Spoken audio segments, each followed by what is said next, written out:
Dyer's Daily. So the story of how I first got into radio is kind of weird and completely accidental.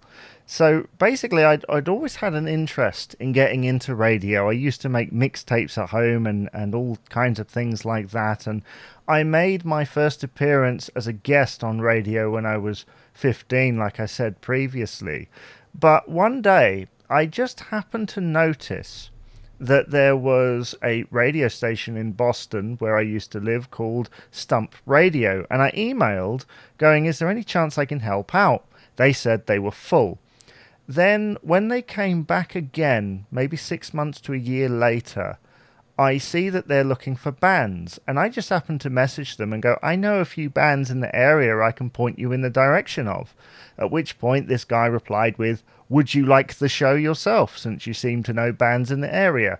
Well, it was a little bit of a blag. I knew maybe 2 or 3 bands, but I said yes.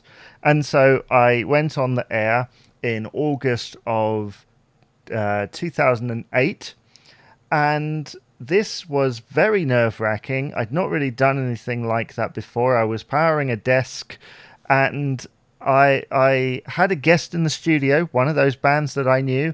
They were called Metropolises. They were kind of a muse type thing. Interviewed them, played tracks, no idea about timings, anything like that, just kind of winged it.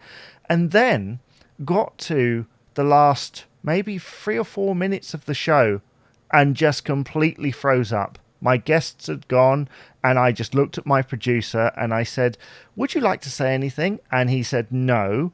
And then he saw the terror in my face and filled for a minute, basically reading out the schedule for the following day.